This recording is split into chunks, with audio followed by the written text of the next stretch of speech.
అఖిలాండ కోటి బ్రహ్మాండ నాయకుడు, కలియుగ ప్రత్యక్ష దైవం, కోట్లాది మంది హిందువులకు ఆరాధ్య దైవం, ఆపద ముక్కులవాడు, అనాథ రక్షకుడు, గోవిందుడికి ఖజానాకే రక్షణ లేకుండా పోయింది 2019 నుంచి 24 మధ్యలో మిత్రులారా.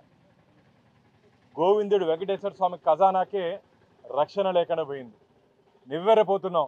ఒక్కొక్క అంశం మా దృష్టికి వస్తూ ఉంటే అసలు వీళ్ళు మనుషుల పశువులు అని అర్థం అవట్లే. మనుషుల రాక్షసుల భగవంతుడి డబ్బుని వాటాలు చేసుకొని పంచుకొని కోట్ల రూపాయలతో వ్యాపారాలు చేసుకుంటున్నట్టు ఆ రోజు ఇన్వాల్వ్ అయినట్టు వీరిని చర్యలు తీసుకోకుండా 2019 నుంచి 24 వరకు తిరుమల తిరుపతి దేవస్థానాల్లో పనిచేసినట్టు ఎగ్జిక్యూటివ్ ఆఫీసర్ ఎందుకు మౌనంగా ఉన్నారు? వీరి మీద ఎందుకు చర్యలు తీసుకోలేదు? మిత్రులారా, తులాభారం అత్యంత పవిత్రమైనటువంటి స్థలం తిరుమల ఆలయంలో. మొత్తం తులాభారం మొక్కుంటారు. మా ఇంట్లో నా బిడ్డకి వివాహం అయితే తులాభారం చేస్తాం. నా కూతురికి బిడ్డ పుట్టినాక ఆ బిడ్డను తీసుకొని వచ్చి తులాభారం చేస్తాం. నా బిడ్డకి ఆరోగ్యం సరిగైతే తులాభారం చేస్తాం. నా భర్తకి ఆపరేషన్ సక్సెస్ అయితే తులాభారం చేస్తాం. ఇదే కాకుండా నిలువు దోపిడి కూడా ఇస్తారు హుండీలో మిత్రులారా. అంటే ఒంటి మీద ఉన్నటువంటి మంగళ సూత్రాలతో పాటు హుండీలు వేసే సాంప్రదాయం ఉంది. ఆ హుండీలే సమర్పించిన కానుకలు కూడా 2019-24 వరకు అప్పుడు జరిగినటువంటి పరకామణిలో కోట్ల రూపాయలు దారి మళ్ళీపోయింది. దాని మీద విచారణ చేసి లోక్ అదాలత్లు ఇటు చిట్టి కింద పంచాయతీ చేసినట్టు వారిని లోక్ అదాలత్లు రాజీ చేసి పంపించేస్తారు. ఇది తులాభారం అంశంలో కాంట్రాక్ట్ ఎంప్లాయీస్, అక్కడ ఉన్నటువంటి కాంట్రాక్ట్ ఎంప్లాయీస్ కొందరు నిత్యం రోజు లక్షల రూపాయలు తీసుకొని బయట వచ్చేశారు. వారి మీద మేము గతంలో అప్పుడు పనిచేసినటువంటి ఈఓకి మేము ఫిర్యాదు చేశామని చెప్పి కొందరు నా దృష్టికి తీసుకొని వచ్చారు. నేను ఇంటర్నెట్లో కనుక్కుంటే జరిగింది వాస్తవము, మేము విచారణ చేశాము, కానీ వారి మీద చర్యలు తీసుకోలేదు. ఎందుకు చర్యలు తీసుకోలేదు? ఆ వాటాలు ఎక్కడికి పోయింది? ఆ తులాభారం వాటాలు ఎవరెవరికి వెళ్ళింది? ఆ కోట్ల రూపాయలు ఎవరెవరు ఇళ్ళకి చేరింది? ఆ కోట్ల రూపాయలు ఎవరెవరు చేతికి చేరిందో నిగ్గు తీర్చాల్సిన అధికారులు వారిని కాంట్రాక్ట్ ఎంప్లాయీస్ని తొలగించి ఆ స్థానంలో పర్మనెంట్ ఎంప్లాయీస్ని పెట్టారు. ఎంత అన్యాయం ఇది వెంకటేశ్వర స్వామి దగ్గర జరిగినటువంటి అంశం. కాబట్టి దీని మీద టీటీడీ ధర్మకర్తల మండలి సభ్యుడిగా, వెంకటేశ్వర స్వామి భక్తుడిగా నాకు టీటీడీ విజిలెన్స్ వారికి గతంలో కూడా వారి టీటీడీ బోర్డులో కూడా నేను దీన్ని లేవనెత్తి వారి దృష్టికి తీసుకొని వెళ్ళడం జరిగింది. ఈ మధ్య కాలంలో ఎన్డీఏ కూటమి అధికారంలోకి వచ్చిన తర్వాత స్టేట్ విజిలెన్స్ అండ్ ఎన్ఫోర్స్మెంట్ టీటీడీలో జరిగినటువంటి అన్ని అవినీతి అక్రమాల మీద ఒక ప్రత్యేక ఎంక్వైరీ చేయడం జరిగింది. అందులో ఇది అంశం కూడా మిస్ అయింది.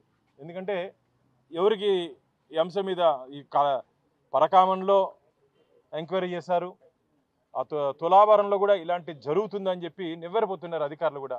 దాదాపు 25-30 సంవత్సరాలుగా తిరుమల తిరుపతి దేవస్థానంలో జరుగుతున్నటువంటి అంశాల మీద క్షుణ్ణంగా పరిశీలిస్తున్నట్టు నాకు కూడా అసలు వీళ్ళు మనుషుల ఏం అర్థం కావట్లేదు. అసలు నాకైతే అనుమానం ఉంది, స్వామివారి నగలు కూడా భద్రంగా ఉన్నాయా అని నాకైతే అనుమానం ఉంది మిత్రులారా. ఎందుకంటే హుండీని వదలలేదు, అంటే పరకామణిలో వదలలేదు, ఇదేంది మన తులాభారాన్ని వదలలేదు, అసలు ఆభరణాలన్నా భద్రంగా ఉన్నాయని చెప్పి నాకు అనుమానం ఉంది. ఒక ధర్మకర్తల మండలి సభ్యుడిగా నాకు అనుమానాలు ఉంది.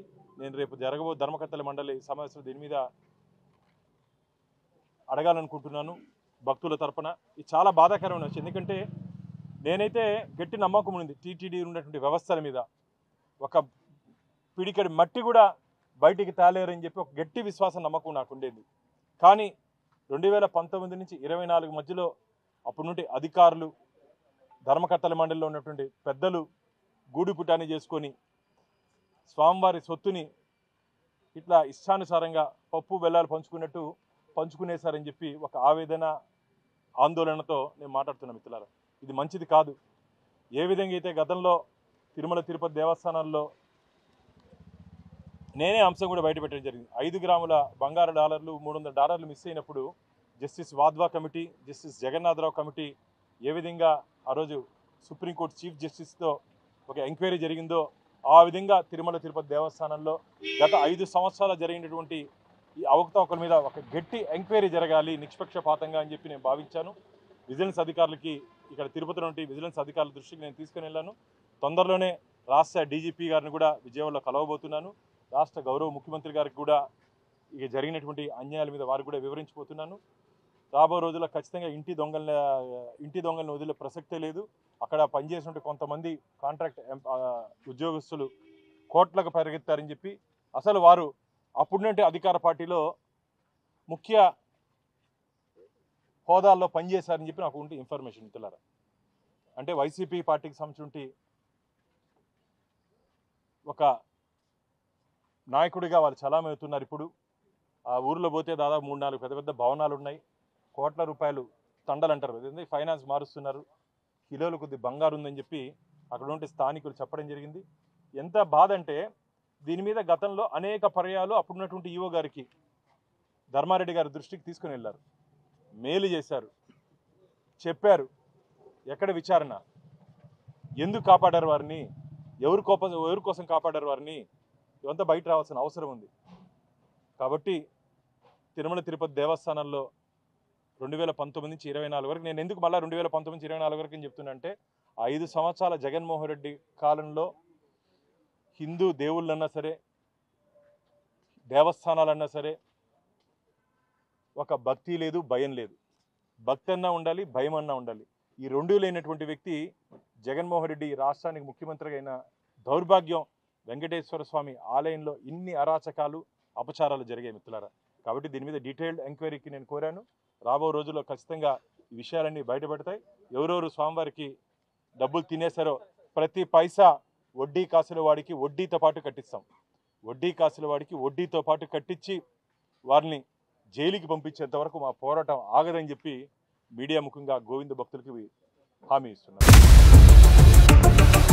ఇండియా పాకిస్తాన్ తాజా అప్డేట్స్ కోసం డౌన్లోడ్ చేసుకోండి RTV లైవ్ యాప్.